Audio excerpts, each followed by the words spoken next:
Hello friends, कैसे हैं। आशा करती हूँ अच्छे होंगे। भोले बाबा की कृपा आप सब पर बनी रहे। आओ फ्रेंड्स, कथा का चौथा अध्याय है। कथा की ओर चलते हैं।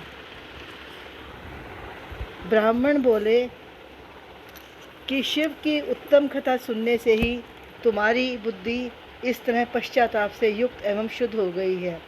साथ ही तुम्हारे मन में विषयों के प्रति वैराग्य हो गया है। पश्चाताप ही पाप करने वाले पापियों के लिए सबसे बड़ा प्रायश्चित है। सत्पुरुषों ने सबके लिए पश्चाताप को ही समस्त पापों का शोधक बताया है। पश्चाताप से ही पापों की शुद्धि होती है। जो पश्चाताप करता है वही वास्तव में पापों का प्रायश्चित करता है। सत्पुरुषों ने समस्त पापों की शुद्धि के लिए प्रायश्चित का उपदेश दिया है। वह सब पश्चाताप से ही संपन्न हो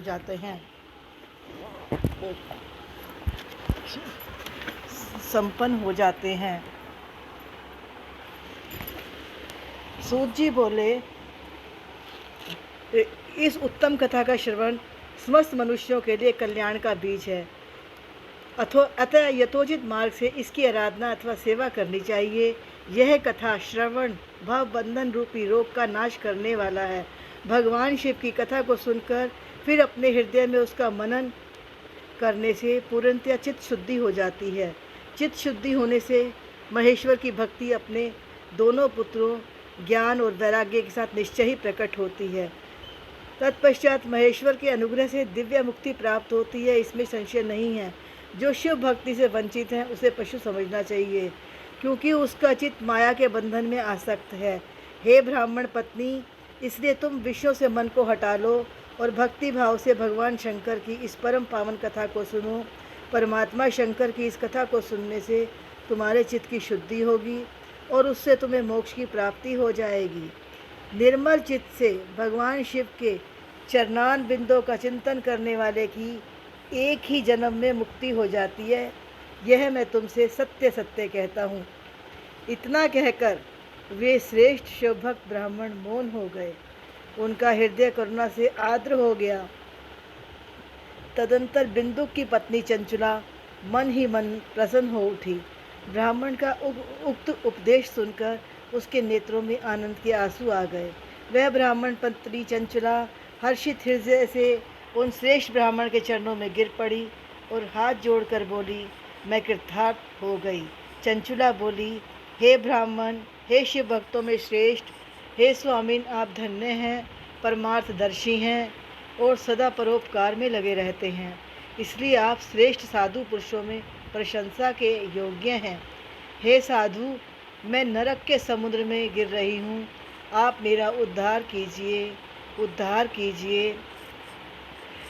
जिस सुंदर शिव पुराण की कथा को सुनकर मेरे मन में संपूर्ण विषयों से वैराग्य उत्पन्न हो गया, उसी इस शिव पुराण को सुनने के लिए इस समय मेरे मन में बड़ी श्रद्धा हो रही है। ऐसा कहकर हाथ जोड़ उनका अनुग्रह पाकर चंचुला उस शिव पुराण की कथा को सुनने की इच्छा मन में लिए उन ब्राह्मण देवता की सेवा में तत्पर होकर वहाँ रहने लगी। इस प्रकार गोकर्ण नामक महाक्षेत्र में उन्हीं श्रेष्ठ ब्राह्मण से उसने शिव पुराण की वह परम उत्तम कथा सुनी, जो भक्ति, ज्ञान और वैराग्य को बढ़ाने वाली और मुक्ति को देने वाली है। उस परम उत्तम कथा को सुनकर वह ब्राह्मण पत्नी अत्यंत कृतार्थ हो गई।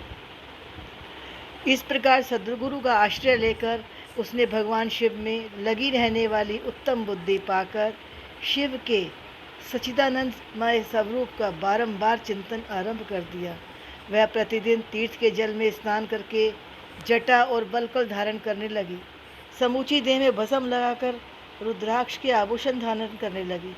वह भगवान शिव के नाम जप में लगी रहती और गुरु के बताए मार्ग से वह शिव जी को प्रसन्न करने लगी। तत्पश्चात समय के पूर्ण होने पर भक्ति, ज्ञान और वैराग्य से युक्त हुई चंचला ने अपने शरीर को बिना किसी कष्ट के त्याग दिया। इतने में ही त्रिपुर शत्रु भगवान शिव का भेजा हुआ एक दिव्य विमान द्रुत गति से वहाँ पहुँचा, जो उनके अपने गणों से संयुक्त और भांति भांति के शोभा साधनों से संपन्न था। चंचुला उस विमान पर आरूढ़ हो गई और भगवान शिव के श्रेष्ठ पार्षदों ने उसे तत्काल शिवपुरी में पहुंचा दिया। उसके सारे पाप कट गए। वह दिव्य रूप धारणी दिव्यांगना हो गई। उसके दिव्य अवयव उसकी शोभा बढ़ाते थे। मस्तक पर अर्धचंद्र का मुकुट धारण किए वह गौरांगी देवी शोभाशाली दिव्य आभूषणों से विभूषित थी। वहां पहुंचकर उसने त्रिनेत्रधारी महादेव जी को देखा।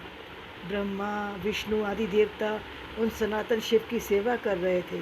गणेश भृंगी नंदीश वीरभद्रेश्वर आदि गण उत्तम भक्ति के साथ उनकी उपासना कर रहे थे। उनकी अंग कांति करोड़ों सूर्यों के समान प्रकाशित हो रही थी। कंठ में नील चिन्ह शोभा पाता था। उनके 5 मुख थे और प्रत्येक मुख में 3-3 नेत्र थे। मस्तक पर अर्धचंद्राकार मुकुट शोभा देता था। उन्होंने अपने वाम अंग में गौरी देवी को बिठा रखा था, जो विद्युत पुंज के समान प्रकाशित थी। गौरीपति महादेव जी की कांति कपूर के समान गौर थी। उन्होंने सभी अलंकार धारण कर रखे थे। उनका सारा शरीर श्वेत भस्म से भासित था। वे अत्यंत उज्ज्वल वर्ण के थे। इस प्रकार परम उज्ज्वल भगवान शंकर का दर्शन करके वह ब्राह्मण पत्नी चंचला बहुत प्रसन्न हुई और भगवान को बारंबार उसने प्रणाम किया। हाथ जोड़कर वह बड़े प्रेम आनंद और संतोष से विनीत भाव से खड़ी हो गई। उसके आंखों में आंसू थे। उस समय भगवती पार्वती और भगवान शंकर ने बड़ी करुणा के साथ उसे अपने पास बुलाया और सौम्य दृष्टि से उसको देखा। पार्वती जी ने तो दिव्य रूप धारणी बिंदु प्रिया चंचुला को प्रेम पूर्वक अपनी सखी ही बना लिया। वह उस परम आनंदघन ज्योति स्वरूप सनातन धाम में अविचल निवास पाकर दिव्य सौख्य से संपन्न हो अक्षय सुख का अनुभव करने लगी। हेलो फ्रेंड्स, अगर आपको आज की ये कथा अच्छी लगी हो तो मेरे चैनल को सब्सक्राइब करना, लाइक करना। हर हर महादेव शंभू।